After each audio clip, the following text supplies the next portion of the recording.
Go Bridgeside!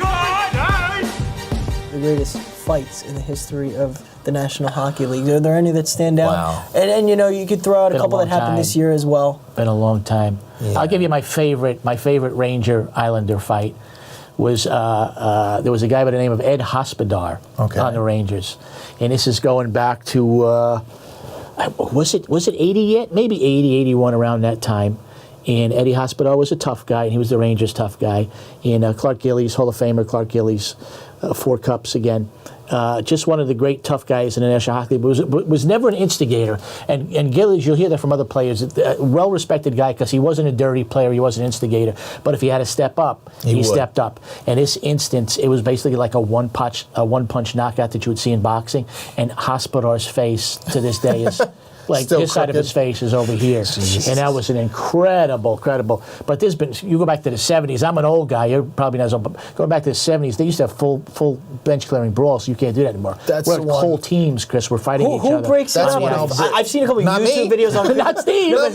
but who like if there's every guy on both teams fist fighting. Well, there's a famous one with gonna his break it team. up? Yeah. It was a playoff game with the Flyers? Oh, where Eddie yeah. Johnston. I mean, guys got taken to the hospital, and the police came on the ice. Mike Eddie Milbury got Johnston into took the a crowd, beating. too. Dale And Ralph one, got too, yeah. a beating one year from the Flyers. It's not nearly as tough as it used to be. 2000, you talk about bench clearing brawls. It's 2000, 2001, I believe. Rangers Islanders. Yep. Dan Blackburn, who's backup goaltender, young guy, really good. They just bench clearing brawl. That's what I'm he called talking out the bench. He skated by the bench and called out the whole island the bench. Just, come on, let's do this. Which one do you want it? I miss that era of hockey in terms of the physicality, paying the physical price. You have a receipt. I understand if you're talking about from a hockey player's perspective and safety. You know, I can understand why a lot of guys don't. The European influence on the game has changed that. So, but I really do miss fighting.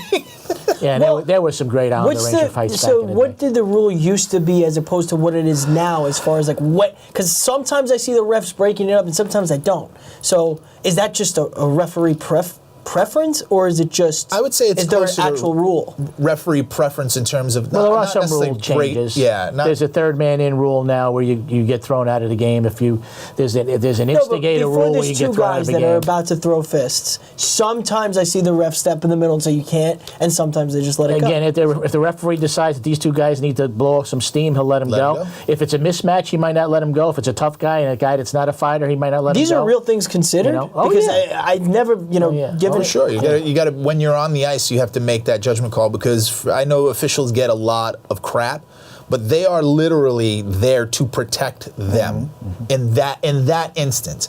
That's why when a guy goes down, and generally there's a gentleman's agreement between the two guys fighting that once a guy goes down, It's over. It's over. It's over. You won't see a guy you won't see a guy hitting anybody on the ice anymore. And also now another rule is where back in the day it would be predetermined if there was a fight on Tuesday night and the guys were going to play again Thursday night. At the face-off, you want to go? We're going to go. Yeah. Well, you can't do that anymore. It has to be in the realm of play. In other words, the play has to be going on. It can't be at a face-off because you'll get thrown out of the game now. Because if you hit my guy on a Tuesday, and we fought on a Tuesday and you whooped me, now we're in my building on Wednesday, we're going to fight. It's just, that's how it used to be. Yeah. Well, This is it's not like that fascinating anymore. to somebody like myself who doesn't. It's a whole subculture, the hockey fighting subculture. Yeah, there's those Great baseball warriors. things too. Oh, you hit my guys, and my pitcher's Yeah. going to come back and hit you.